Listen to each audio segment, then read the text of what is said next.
Vamos então continuarmos com a leitura interessante do livro Crônica de um Despertar, que trata do retorno para o além do espírito Afonso, que vai nos contando tudo o que está sentindo.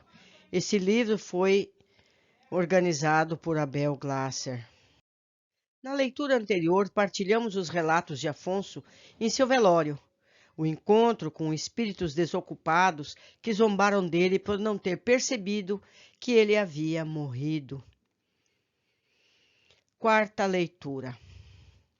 Admito que fiquei contente em ter encontrado uma tese nova para abonar a minha ansiedade de logo descobrir que não estava morto. Antes do enterro, os funcionários da funerária levaram o ataúde para uma capela, onde passou a figurar com o centro de todas as atenções. Colocado em posição de destaque, cercado por enormes castiçais com velas acesas, apoiado em cavaletes, na cabeceira uma urna foi pendurado um imenso crucifixo.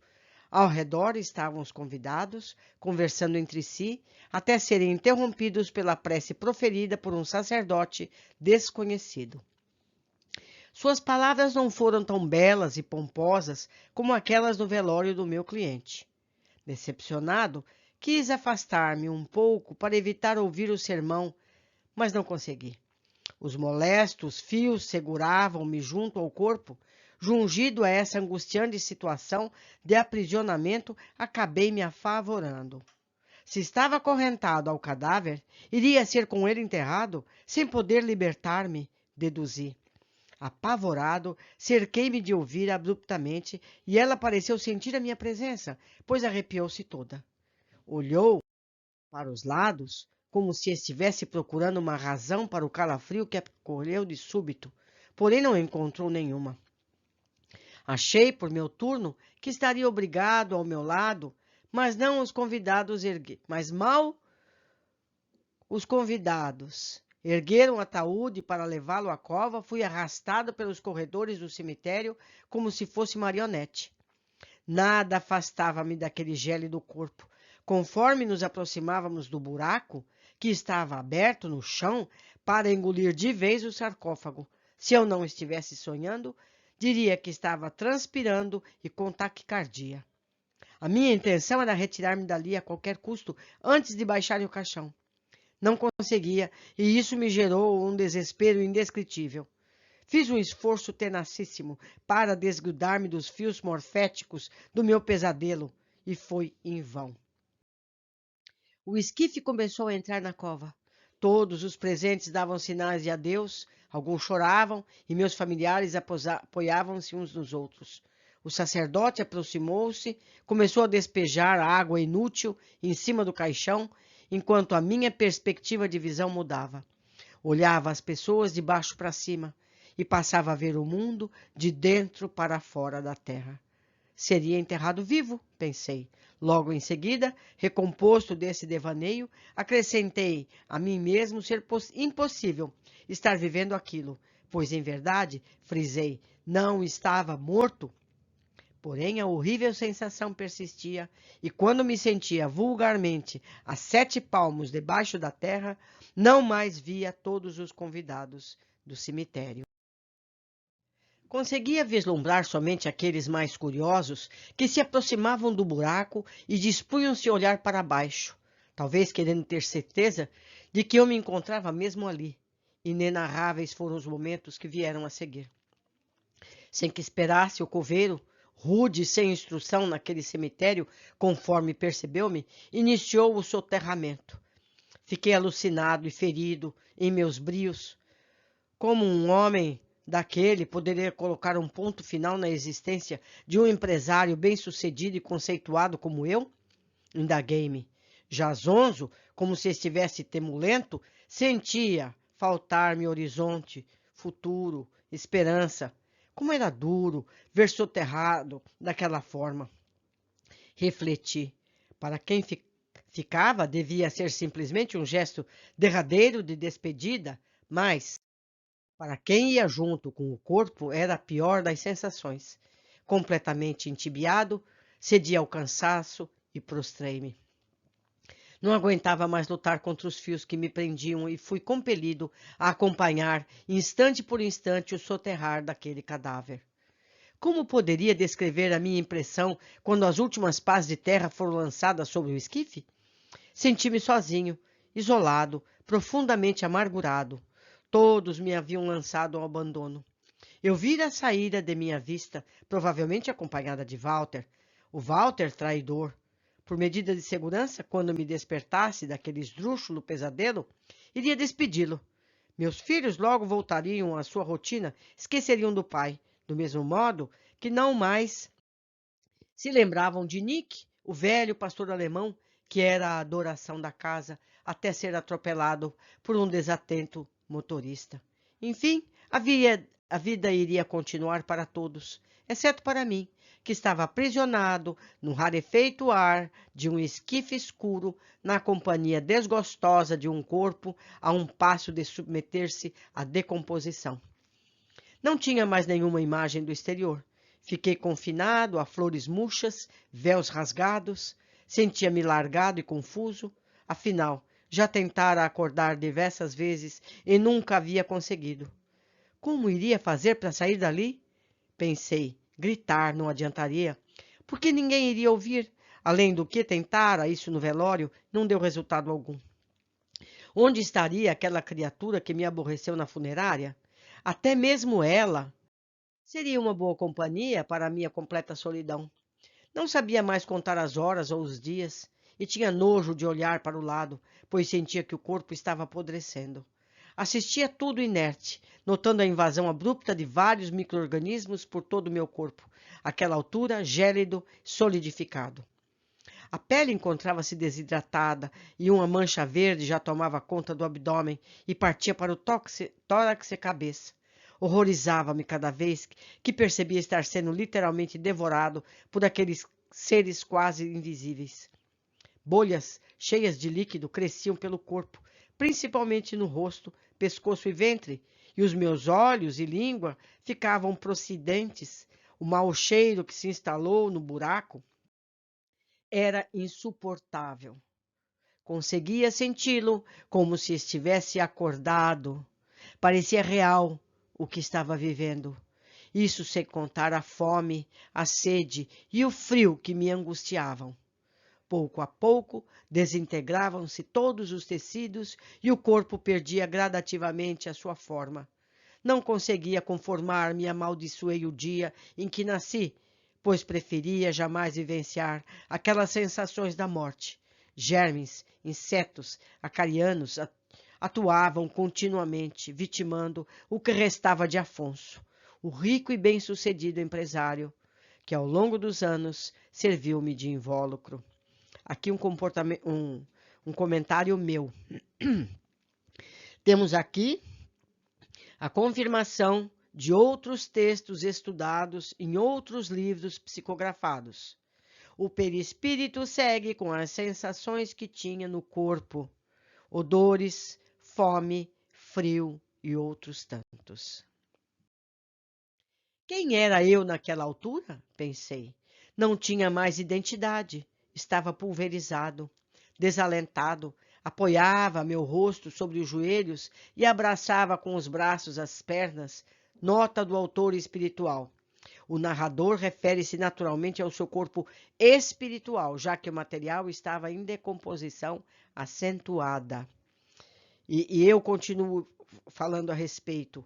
O corpo perispiritual não se importa com a terra em volta, com a madeira.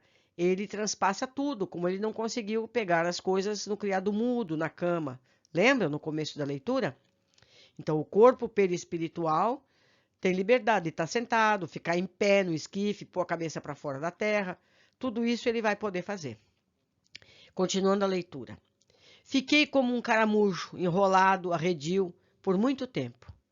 Quando dava conta do que se passava, aterrorizava-me e imaginava por alguns instantes que, se morto eu estivesse mesmo, iria passar toda a eternidade preso naquele buraco. Por que Deus permitiria isso?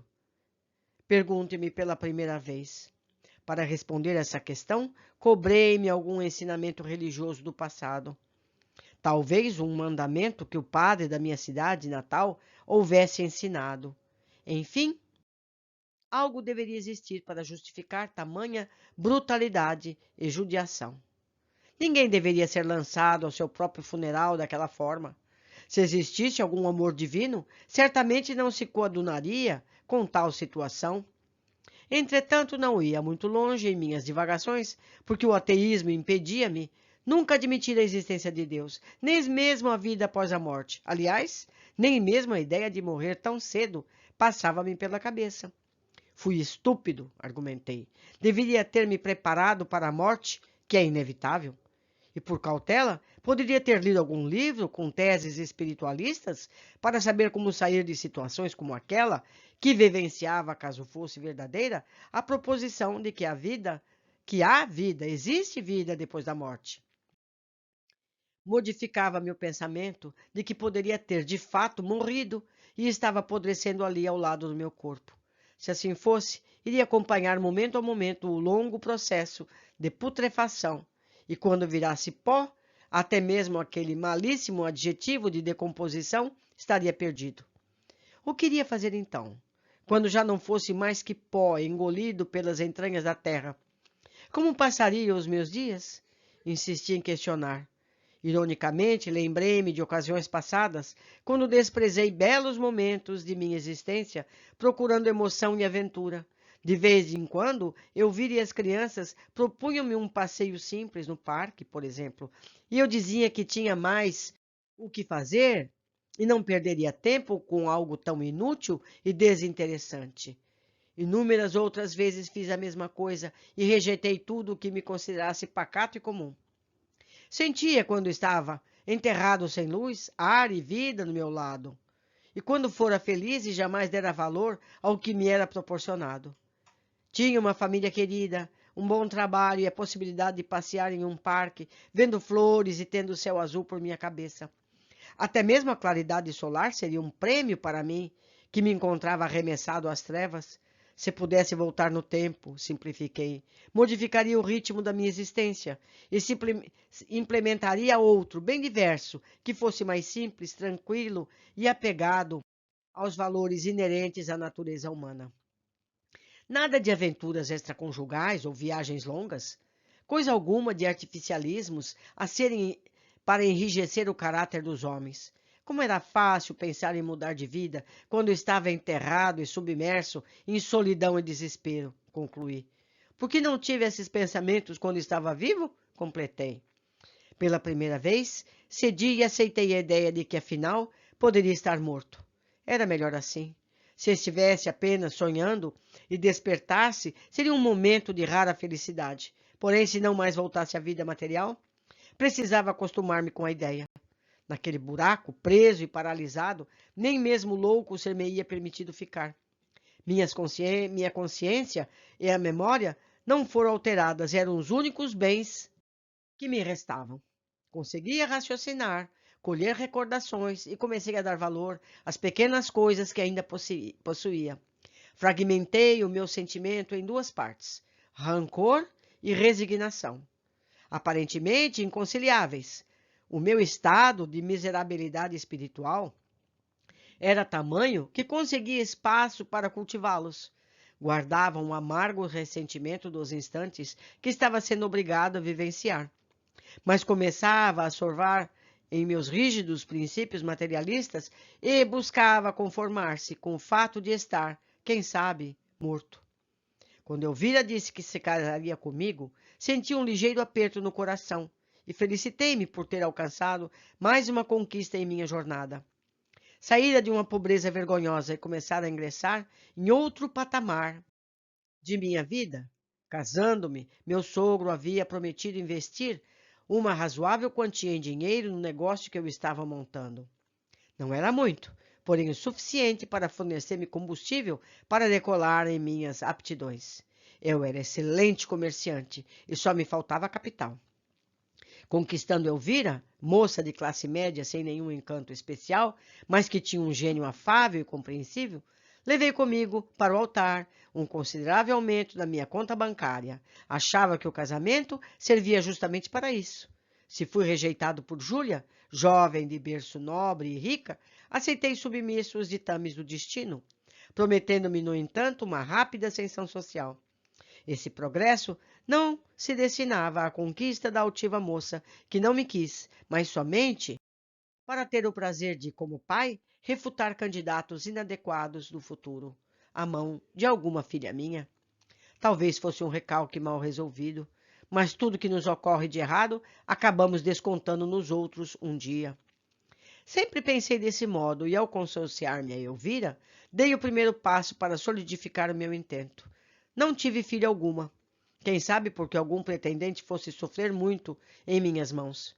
Renovado economicamente pela dádiva do sogro, aumentei minha empresa, senti-me fortalecido para enfrentar os obstáculos da vida, exceto morrer.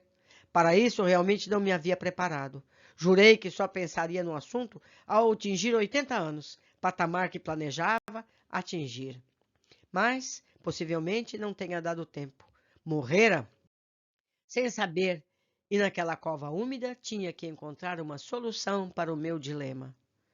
Quando se está em desesperadora situação, várias respostas anteriormente inadmissíveis para o ser passam a ser consideradas com atenção. Esse foi o meu processo de conscientização, pois imaginei que só sairia daquele buraco se pudesse libertar-me dos negros fios que me jungiam ao quase extinto cadáver.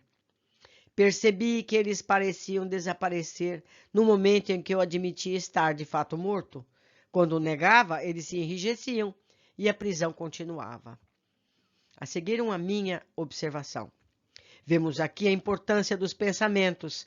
A capacidade modeladora é capaz de direcionar a nossa condição espiritual. Seguindo. Resolvi então tentar uma saída para o meu sofrimento. Concentrei-me com todas as forças, busquei convencer-me em definitivo que não mais pertencia ao mundo dos vivos. Foi difícil e doloroso, mas sem o corpo físico, àquela altura, devorada por minúsculos seres na escuridão, tornou-se uma missão possível. Horas, dias, meses ou anos, não saberia especificar. Transcorreram naquele processo de convencimento íntimo. Como era duro e complicado ser materialista, deduzi. Mas em algum momento senti que seria capaz de afastar-me daqueles despojos e tentei. Lentamente, joguei-me para o lado, avancei sobre a terra. Empurrei com força, visando desencavar-me. Pela primeira vez, senti-me flutuando e não mais encontrava as correntes que me ligavam ao esquife apodrecido. Subitamente, de um modo inexplicável, vi-me em cima do túmulo e não mais soturnamente enterrado. Tive a sensação de voltar a respirar, embora já estivesse convencido que isso não era possível a um morto. No máximo, seria um semivivo ou semimorto, não sei bem. O fato é que havia conseguido deixar o buraco e estava de volta ao mundo exterior. Era noite. O cemitério estava escuro como um breu. Ainda assim, o alento invadiu meu âmago e qualquer coisa seria melhor que a total escuridão da cova. Conseguia deslocar-me para um lado e para o outro. Tentei várias vezes caminhar pelas alamedas daquela comunidade solitária. Os mausoléus eram imponentes e belíssimos. Havia estátuas de mármore, flores caras murchando em vasos de porcelana. Olhei fixamente para um deles em especial e pensei: que desperdício! Se a família que o colocou soubesse que o morto não tem o menor interesse nessa ostentação, porque está soterrado, infeliz e angustiado, jamais ia gastar tanto dinheiro nessa asneira decorativa. Era verdade que estava amargo, e noutros tempos até que gostaria de ter visto tanta riqueza perdulária. As coisas estavam mudando, raciocinei. De repente senti que algumas pessoas aproximavam-se. Seriam mortos como eu ou vivos? Deixei que chegassem mais perto. Caso falassem comigo, naturalmente eram do meu novo mundo. Do contrário, seriam do outro. Eles passaram por mim e sequer voltaram os olhos na minha direção. Ou não me enxergaram, ou fora desprezado. Disposto a desvendar o ocorrido, procurei acompanhá-los. Eram 4 rapazes, cujas idades deviam variar de 17 a 20 anos. Eles agacharam perto de um sepulcro pomposo, quebraram a corrente que protegia a porta de entrada. Concluí estarem vivos, pois conseguiam tocar nas coisas com eficácia. Segui-os. Dentro do mausoléu, reviravam tudo à procura de bens valiosos, o que me fez deduzir serem ladrões. Era impressionante a sensação de vê-los furtando na minha frente, porque não conseguia esboçar qualquer reação. Estava impassível. Em outros tempos, talvez a cólera me fizesse avançar sobre eles, tentando deter-lhes a ação criminosa. Mas estava mazelento e pouco me importava o que faziam. O sofrimento que tive naquela cova horrível era incomparável a qualquer outra dor, argumentei. Se resolvessem subtrair o cemitério inteiro, eu só ficaria mais feliz por livrar-me daquela desagradável visão de túmulos e sarcófagos. Deixei-os ocupados de seus afazeres e saí de perto. Para onde iria? Refleti. Já que podia locomover-me, resolvi andar pela cidade. Quem sabe procurar minha família? O cemitério da Consolação era grande e ficava quase no centro de São Paulo. Chegando à rua, olhei os carros passando e senti um aperto no coração. Nunca mais iria dirigir um automóvel. Essa foi a pior imagem que poderia ter tido. Afinal, depois de tanto sofrer aprisionado em meu extinto corpo físico, o que importava conduzir um veículo naquele trânsito caótico? Mas o ideal materialista de vida arrebatara-me por longos anos e seria difícil de uma hora para outra perdê-lo. Fui caminhando em direção ao Jardim Paulistano, onde morava. Subi até a Avenida Paulista e depois acompanhei o curso da Avenida Rebouças. No trajeto, lembrava-me como fizera questão absoluta de residir naquele bairro tradicional da capital paulistana. Dissera a Elvira: nossos filhos precisam ter o melhor. Vamos morar onde estão as famílias aristocratas de nossa cidade. Na realidade, começava a admitir que a vontade de igualar-me aos ricos era muito mais interesse egoístico meu do que um favor aos meus filhos. Pedro nunca ligou para isso. E Marco Aurélio, tendo dinheiro no bolso, estava sempre feliz. Elvira, por sua vez, era simples por natureza e eu dizia estava bom para ela. Enquanto seguia rumo ao meu bairro, via passar por mim multidões de espíritos seguindo encarnados. Sabia que não eram vivos, porque eles flutuavam como eu, um pouco acima do solo, e tinham uma tonalidade diferente. Pálida, cinzenta, sombria. Além disso, as pessoas dos automóveis não os viam no meio da rua e passavam por eles como se fossem apenas nuvens de fumaça ou algo parecido. Sentia-me, no entanto, solitário, porque não tinha ninguém para conversar, e até os mortos ignoravam-me. Determinado a chegar logo em casa, continuei, passando por algumas mansões transformadas em casas e escritórios comerciais, percebi que muitas daquelas famílias tradicionais às quais me referi há pouco já não eram tão ricas assim, e tiveram que sair de suas moradas antigas, alugando-as a terceiros para gerar renda. O estereótipo da riqueza era passageiro e muitos perdiam tudo da noite para o dia. De que adiantava concentrar todos os esforços no acúmulo de renda se não carregávamos conosco para o túmulo esses valores? Sentia minha vontade para ter tais ideias, pois ninguém melhor do que eu acabara de sofrer uma penosa vivência abaixo da terra, desprovido de qualquer conforto e passando as maiores privações. Tive fome, sede, sono e frio, sensações que me marcaram indelevelmente. Nada disso pôde ser saciado. Apesar de ter morrido, deixado fortuna. Onde estava, predominavam outros tipos de valores. Talvez os espirituais, justamente os que eu não cultivava. Para sair dali, fui obrigado a admitir que estava morto, e enquanto não cedia a minha estreita teimosia, nada consegui. Chegava à esquina da Avenida Brasil quando vi um motorista perder o controle do seu veículo, que vinha em alta velocidade pela via pública, atravessar o canteiro central e bater frontalmente num poste. O condutor, ante o violento impacto, foi arremessado longe, varando o para-brisa do carro e estatelando-se no chão. Parecia ser um rapazote de não mais do que 18 anos. Ele sangrava por todos os poros, contorcia-se de dor, mas provavelmente estava quase inconsciente. Eram 4 horas da madrugada e ninguém parava para socorrê-lo. Pensei que pudesse ser um filho meu. Tentei, em pânico, embora soubesse, nada poder fazer, pois estava morto. Olhava para os lados e comecei a perceber uma turba de espíritos aproximando-se. Eles gargalhavam, cutucavam-se mutuamente, apontando algum detalhe da agonia do jovem. Fiquei irritado com tamanha barbaridade, em especial pela indiferença e falta de humanidade daqueles seres que se arrastavam, como eu, pelas trevas da metrópole. Finalmente, para meu consolo, aproximou-se do lugar uma viatura policial. Os guardas desceram e de imediato tentaram socorrer o ferido. Inútil, pois ele estava morto. Tinha certeza disso porque o vira assustado, ingressando no mundo espiritual sem muita noção do que acontecia. Tentei chegar mais perto para dar-lhes algumas orientações e não consegui. Aquelas criaturas endemoniadas juntaram-se em volta do rapaz e em pouco tempo sumiram dali carregando-o consigo. Fiquei perplexo, ao mesmo tempo em que ouvia um policial dizer ao outro que o motorista estava completamente embriagado. Teria ele cometido suicídio? Ou fora somente imprudente? Não soube responder a essa minha dúvida, mas o certo é que o moço saiu dali rapidamente antes que eu pudesse dizer-lhe qualquer coisa, porque fora levado por aqueles espíritos, diferentemente do que acontecera comigo? Imaginei. Sem resposta, continuei minha viagem. Contornei a Avenida Brigadeiro Faria Lima e ia entrar na Alameda Gabriel Monteiro da Silva quando vi um carro esporte muito bonito, provavelmente importado, levando um casal. A moça era jovem e bem vestida. Tinha um cabelo louro que esvoaçava loucamente pela força do vento que invadiu o automóvel, deixando o rapaz cada vez mais admirado por tanta beleza e sensualidade. Estranhei, entretanto, quando percebi a presença de uma outra figura entre eles. Não conseguia distinguir quem era, e, por sorte, o semáforo fechou. Parado, aproximei-me. O moço fazia propostas à sua acompanhante. Àquela hora da noite, naturalmente, não eram das melhores.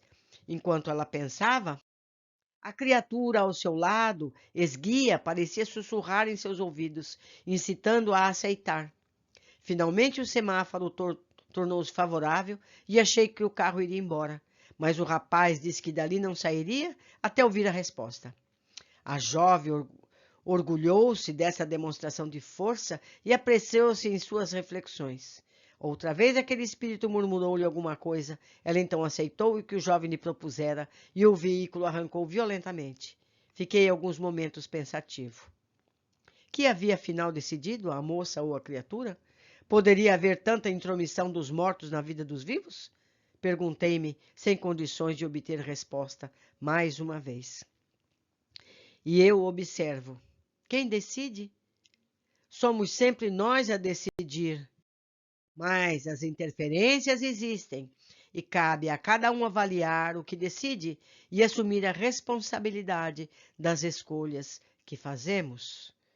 Porque, meus amigos, não justifica a gente dizer que ouviu um conselho por um mau ato. O que conta é a nossa decisão.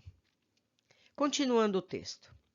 Que mundo bizarro, repleto de mistérios, que misturava ficção com realidade, exclamei. Na minha concepção momentânea, eu era uma personagem fictícia na terra dos vivos. Quando cheguei em minha residência, amanhecia. Entrei pelo portão principal. Aliás, varei por ele. No quintal, o único a perceber minha presença foi o cão de guarda, um Doberman comprado para substituir o velho Nick. Ele latiu sem parar e não tinha perfeita noção de quem ali estava, nem mesmo o lugar exato onde me encontrava, pois rodou em volta da piscina 3 vezes ou 4, irritado, como se estivesse procurando meu rastro. Senti-me um larápio, um verdadeiro invasor, não obstante fosse a minha casa. Pouco depois estava na sala apreciando os meus valiosos quadros, minhas peças de arte. Eram todos lindos e caros. Estavam intocados no mesmo lugar em que eu deixava. Eu vira minha querida esposa iria conservá-los ali para sempre, imaginei. Sentei-me em minha poltrona predileta, simulei estar vivo, fingindo segurar o meu charuto cubano e baforar uma fumaça fétida que a todos incomodava, exceto a mim. Quase me acostumava com a ideia de estar, de fato, fumando no living, quando o telefone tocou e inseriu-me novamente na realidade. Quem seria àquela hora da manhã? Pensei. 2 toques foram suficientes para alguém atendê-lo. Era estranha a situação, pois quando eu estava presente, demoravam minutos para alguém dignar-se a pegar o fone. Fui rapidamente verificar quem havia atendido e invadi os quartos com pressa, passando de um para outro até encontrar Elvira, sentada à beira da cama, conversando ao telefone. Ela estava linda e mudada. Imaginei encontrá-la soturna e chorosa. Ao invés disso, vi uma mulher elegante e vivaz que não parecia ser uma viúva sofrida. Naquele instante, tive a curiosidade de saber quanto tempo havia passado desde a minha morte, mas o meu referencial estava prejudicado, pois não sabia qual era a data do meu falecimento. Fui ao calendário mesmo assim e constatei que aproximadamente fiquei 5 anos afastado, desde o momento que me lembro de ter tido a última vez ao escritório, talvez na véspera de minha morte. Até aquela data, 5 longos anos haviam passado. Essa era a razão pela qual não encontrei eu vira abalado e saudosa. Conformei-me com um pouco, conformei-me um pouco e aproximei-me dela. Fiquei bem próximo e tentei ouvir quem estava do outro lado da linha. Aterrorizado, constatei ser Walter, o mesmo atrevido que lhe segurava a mão ainda no meu velório. Seria insuportável aceitar que meu gerente tivesse conquistado a minha mulher. Aquele sentimento de raiva, despeito e ódio invadiu minha alma e entrei em colapso. Gritei desesperadamente para fazer-me ouvir e arremessei-me contra os objetos do quarto, disposto a chamar a atenção. Em vão. Ela continuou sua conversa amorosa e nem percebeu que eu estava presente. Que bobice, deduziu. Estava morto e já não pertencia ao mundo. Resolvi sair dali para arejar o pensamento. Procurei os meus filhos, Marco Aurélio. Não estava, pois morava em outra casa com minha nora. Mas Pedro deveria estar dormindo, com certeza. Chegando ao seu quarto, cautelosamente, ingressei e percebi que ele realmente estava deitado em sono profundo. Sentei-me numa cadeira no canto e fiquei observando o rapaz. Concentrado, comecei a perceber que delicados fios dourados saíam de algum lugar do seu peito e da cabeça, estendendo-se para cima, até desaparecer no teto do dormitório. Que seria aquilo? Perguntei. Não me atrevia, no entanto, a chegar mais perto. Continuei onde me encontrava, até que vi Pedro saindo do teto e dirigindo-se ao corpo que estava na cama. Teria ele morrido também? Sobressaltado, ergui-me e fui em sua direção. Antes que pudesse tocá-lo, ele voltou-se para mim e disse: Olá, papai, há muito tempo não o via. Como você está? Não me parece muito bem. Fiquei completamente sem fala. Não conseguia balbuciar uma única palavra e sentia meu coração despedaçando-se aos poucos. Pedro então tocou-me no ombro e continuou: Não estou morto, apenas durmo. Agora vou voltar ao meu corpo, preciso ir para a faculdade. Um beijo, papai. Venha ver-me sempre que puder. Terminada a sua frase carinhosa, ele acomodou-se na cama e logo após o seu corpo manifestou sinais de que iria despertar. Que situação! Será que ele continua a perceber minha presença? Por que não lhe disse o que sentia? Cobrei. Momentos depois, meu filho levantava-se do leito, espreguiçava exatamente como eu fazia. Ergueu-se e foi direto ao banheiro, mas não parecia estar preocupado comigo. Resolvi segui-lo, pois ele era a minha única esperança de sentir-me parcialmente vivo de novo. Meus amigos, pouco a pouco vamos tendo muitas informações que batem com tudo aquilo que estudamos nas outras obras psicografadas de cunho de cultura espírita. Aguardo que vocês façam seus comentários para que possamos entender juntos tudo o que se passa aqui. Um abraço e até a nossa continuidade.